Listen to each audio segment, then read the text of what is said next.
और अगर मैं बात करूं तो डीमोनेटाइजेशन की, मुझे याद है उस समय हमारे राजनीतिक दल लाभ उठाने के लिए किस तरीके से जनता को उकसा रहे थे।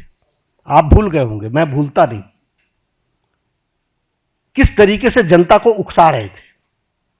लेकिन भारत का आम व्यक्ति बैंक के सामने घंटों खड़ा रहा, लेकिन he supported the demonetization program. This is people's participation.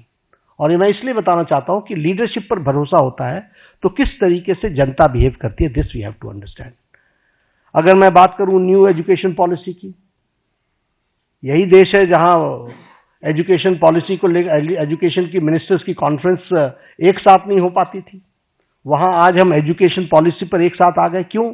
क्योंकि कंसल्टेशन इतना वाइड हुआ कि उस कंसल्टेशन के कारण सीमलेस तरीके से न्यू एजुकेशन पॉलिसी 2020 आई। हेल्थ पॉलिसी 2017 की, आपको पता ही नहीं चला कि नई हेल्थ पॉलिसी आ गई।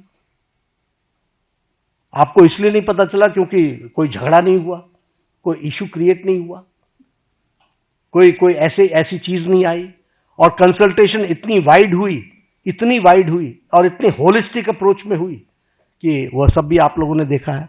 स्वच्छ भारत अभियान, आपके ही आंकड़े बताते हैं कि one of the most successful program. सिर्फ टॉयलेट्स बनाना ही नहीं, लेकिन हेल्थ के इंडिकेटर से भी ले तो हमको स्वच्छ भारत अभियान का सीधा सीधा फायदा दिखता हुआ नजर आता है।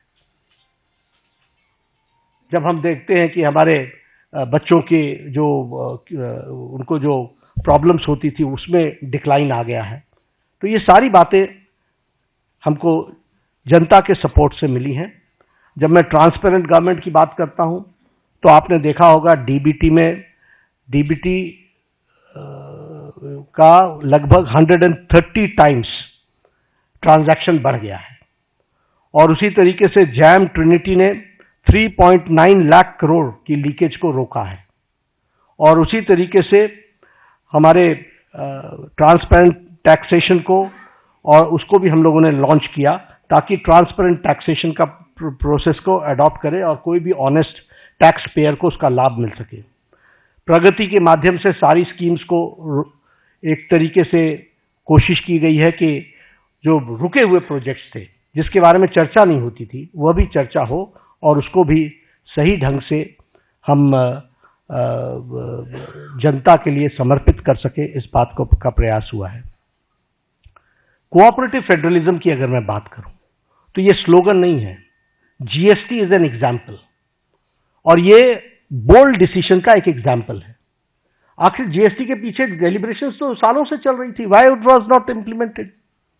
और इम्प्लीमेंटेशन में 17 टैक्सेस, 13 सेसेस, सरचार्जेस को सब्स्यूम किया गया है और सभी स्टेट्स एक साथ एक प्लेटफॉर्म पर आए हैं और आज tax collection 20.8 lakh crore a year हो चुका है। उसी तरीके से टैक्स डिवोल्यूशन को स्टेट्स को 283% बढ़ा है। हमारे स्टेट्स, आपको मालूम है कि राजनीतिक कारणों से कुछ लोग हमेशा चर्चा करते रहते हैं स्टेट्स की अनदेखी हो रही है, स्टेट्स की अनदेखी हो रही है। The increase is 283% increase.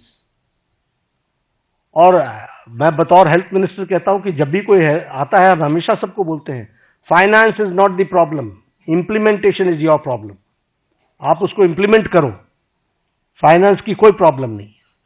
और इसको हम करके दिखा रहे हैं।